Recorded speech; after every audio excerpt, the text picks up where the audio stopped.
নমস্কার। অনিকেত পাত্রকে কি মনে আছে আপনাদের? অনিকেত পাত্র ওরফে মলয় কৃষ্ণ পাত্র। ওর প্রকৃত নাম ছিল মলয় কৃষ্ণ পাত্র, যদিও অনিকেত পাত্র নামেই সে সকলের কাছে বেশি পরিচিত ছিল। আমি যখন এই ইউটিউব চ্যানেলটি খুলি এবং এখানে বিভিন্ন কবির কবিতা পড়তে শুরু করি শুরুর দিকে, তখন দিনের পর দিন আমি অনিকেত পাত্রের কবিতা পড়েছি এবং অনিকেত পাত্রের কাব্য উপন্যাস স্বপ্নতাঁত আমি পার্ট পার্ট করে অনেকগুলি ভিডিওর মধ্যে রেকর্ড করেছি। আপনারা আমার এই চ্যানেলের পিছনের দিকে গিয়ে সার্চ করলে অনিকেত পাত্রের স্বপ্নতাঁত বা ওর অন্যান্য কবিতা পাবেন। আজকে আমি আমার ঘরের মধ্যে পুরনো ফাইলের মধ্যে পুরনো কাগজপত্র ঘাঁটতে ঘাঁটতে অনিকেত পাত্রের কবিতা, কয়েকটি কবিতা, এগুলি কম্পিউটার প্রিন্টিং আছে। কবিতাগুলির মাথায় লেখা আছে নিখিল ভারত বঙ্গ সাহিত্য সম্মেলন দুর্গাপুর শাখার সাহিত্য আড্ডায় আগস্ট 2008 পঠিত। অর্থাৎ এই কবিতাগুলি নিখিল ভারত বঙ্গ সাহিত্য সম্মেলনের যে সাহিত্য আড্ডা বসে সেখানে আগস্টের 2008 এই কবিতাগুলি অনিকেত পাত্র পড়েছিলেন। তো পুরনো কাগজ ঘাঁটতে ঘাঁটতে এইটি আমি পেয়ে গেলাম এবং এর পিছনে, এই কবিতাগুলির পিছনের দিকে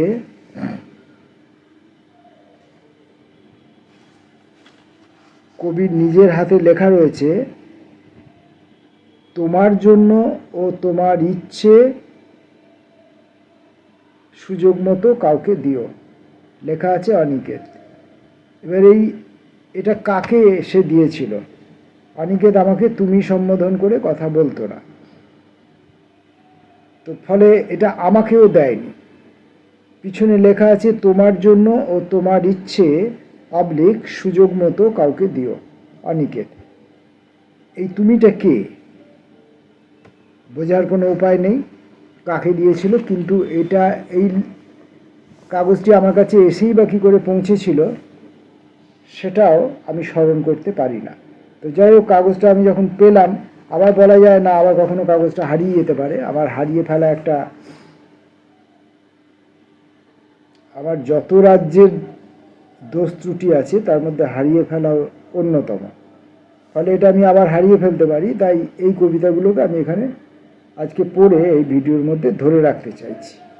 নিখিল ভারত বঙ্গ সাহিত্য সম্মেলন দুর্গাপুর শাখার সাহিত্য আড্ডায় আগস্ট 2008 পঠিত অনিকেত পাত্রের কবিতা। বৃক্ষমান বীজ রূপে অন্তরে লালিত মহাকাল, স্বপ্নে ভ্রূণ অসীমতা, ক্ষীণ অনুকম্পা চেয়ে নেয় লিখন ভঙ্গিমা, অন্তরের শৈলী বৃক্ষমানে সমর্পিত দূরত্ব আদিম, অনুভবে প্রসন্ন গতায়াত, পাখিদের খরবাসা ভাঙা কোঠা ভিটে দেখি, সোহাগে খরিত ডিম, স্বপ্ন আসলে বাঁচা পুষ্টি প্রসারতা, জীবনানন্দ বাল্যকাল ঘনানো দুঃখ দীর্ণ দিনগুলি দানা দানা অবসতা রচিত হইল, বৃক্ষ এক অব্যয় অক্ষর। পরের কবিতা অনন্ত নিহিত, কত সমপাতি কত না ঘটমান, কত কিছু স্বপ্নের অমৃত জীবন প্রসাদ, ব্যাকুল অনুভব অন্তর্গত ঝোঁক, ভাবি শূন্য বাক্যবন্ধ, অভিশাপ বিচ্যুত রসহীনতা, মনোকলামূলে কত ঘাত প্রতিঘাত। সময় অনন্তে যায়, ঝোপকোণে আকন্দ ফুলের দোল, আনন্দ রৈখিক জীবন সংগ্রাম, ছাড়িয়ে জীবন মমতা, মাটি ও মায়ায় রক্তবিন্দু অকথিত। এই সুখ, এই তো অর্জন, গাছে গাছে কুশলের বেদ। অপেক্ষা। বনপ্রান্ত শোভা পায়, ছিলা জুড়ে প্রাকৃত জীবন, গণ্ডির বাটটান, লগ্ন প্রান্ত সীমা বন, রূপ রস শব্দ গন্ধ ছোঁয়া যায় তটস্থ বিচারে। মধুর মাথুর টান, মনোজলে ধ্বনিত অমৃত। অপেক্ষায় বসে থাকি, যদি এক নভগুণ আসে। এখানে আপনারা, এইখানে আমি যে কবিতার ছবিগুলো এখানে দিচ্ছি, সেখানে আপনারা দেখতে পাবেন যে এখানে কিছু এডিটিংও করেছিলেন অনিকেত। যেমন এখানে মধুর মাথুর টান, তার পরের লাইনে ছিল বিরহিত মনোজলে ধ্বনিত অমৃত। এবার বিরহিত শব্দটি তিনি পেন থ্রু করে কেটে দিয়েছিলেন। তার যেহেতু কাগজ, তার যেহেতু কবিতা, তিনি যেহেতু এটি সব কিছুই করেছেন, তাহলে ধরেই নেওয়া যায় যে পেন থ্রু কাজটি তিনিও করেছেন, তিনি নিজেই করেছেন। মধুর মাথুর টান, বিরহিত মন জলে ধ্বনিত অমৃত। পরে তিনি বিরহিতটি কেটে দিয়েছেন, কেটে দিয়ে তাহলে রইল মধুর মাথুর টান, মনোজলে ধ্বনিত অমৃত। অপেক্ষায় বসে থাকি, যদি এক নভগুণ আসে। পরের কবিতাটি, মনোকলামূলে জল বহুরং বিভা, বুঝে নিতে পারি এই উড্ডয়ন, স্বয়ং জীবনের মহাশিল্প। কারা যেন বলে গেল, পেটে ভাত নেই, পায়ে আলতা, টিয়া টিয়া নাচ, উড়ে গেল গৌরী কাজল পাখিছানা। টান ভাব, টান ভাব। অর্জুন ফুল চেয়ে আছে, নির্জনে এসেছি, মনে হয় ফুরোয়নি কিছুই। তোমাকে মনে পড়ে, কথা রূপের আদল ভেসে উঠছে।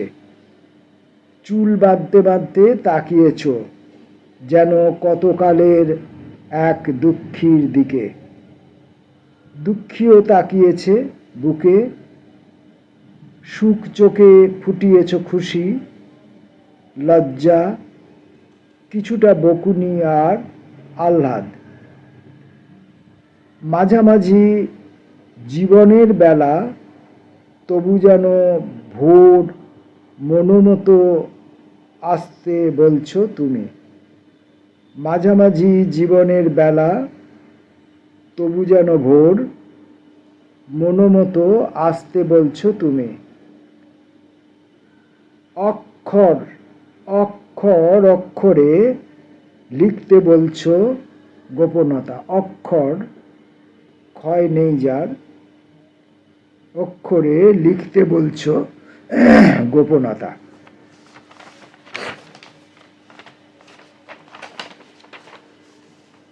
ওই একই রকমভাবে আরেকটি কাগজে ওই 5টি কবিতা টাইপ করা আছে এবং কবির স্বহস্তে এডিটও করা আছে।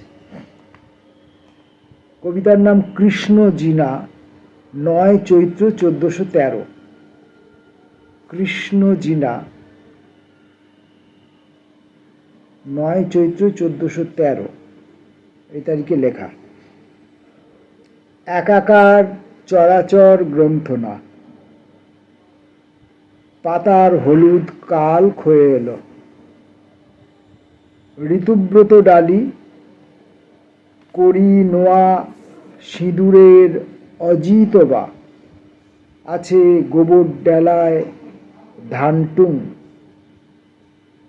যে বেদনা মাথুরে লতানো, প্রবণতা থেকে টান টান শৈলী ভোর, এও এক রাত্রির ভাষান, নিখিলা রাত্রির আততি গভীর বীজ, বীজের গভীর।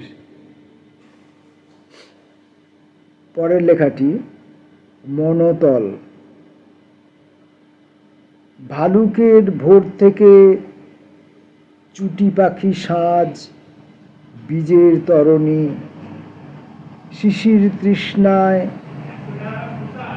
কাঁপা কাঁপা নির্মাণে। কোথাও ঘুম ও ভাপানির গুহা, কোথাও ঘুম ও ভাপানির গুহা।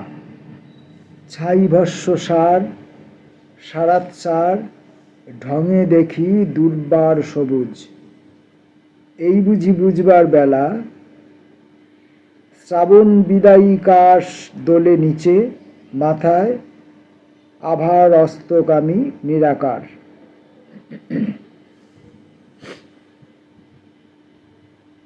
পরের কবিতা নিভৃত এক লেখা। ইঁদুর মাটি আর তাতে মিশে থাকা ধান দু এক কণা, অব্যয় শ্রমের ভোর দিনমান, বাক্য সকল অনুধাবনের, ইতিহাসে মিশে থাকা মন, ভাবনা বলয় থেকে বিচ্ছুরিত পদবিন্যাস। আগুন ফুলেছে যে গাছের কোটরে, পেয়েছে সিঁদুর, ধান ও দুর্বা, কিছুটা বাটা হলুদের ছোপ, থাকে আঙুলে ছোপানো কাঁড় বাঁশ। এই সব নিভৃত লালন। নির্জনে একটি লেখা।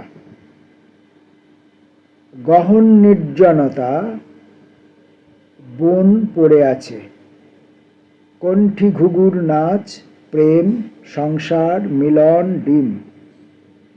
বেশ নিচু ডালে দানা খুঁটে, ফল খুঁটে জেগে থাকে, ডেকে ওঠে। দুটি ডিমে তা দিয়ে উৎসার, প্রাণের প্রবাহ। এতদূর লিখে থামি, চারিদিকে চাই, ভাবনা জাগানো দিগন্তের বুকে, বক বাসা ফেরে। চমৎকার ইহজগৎ, সময় বাহনে চেপে মনে মনে খেলি। সময় বাহনে চেপে মনে মনে খেলি। সময় বাহন। পরবর্তী কবিতাটি বৃক্ষেশু। কবিতাটির মধ্যে দু একটি জায়গায় এডিট করা আছে। নিখিলতা, প্রিন্টিং হয়েছিল নিখিলিতা, সেটাকে এডিট করা আছে নিখিলতা। নিখিলতা এই ভাবটির অব্যয় মোচড়ে, টিয়া পাখিদের চঞ্চলতা উঁকিঝুঁকি।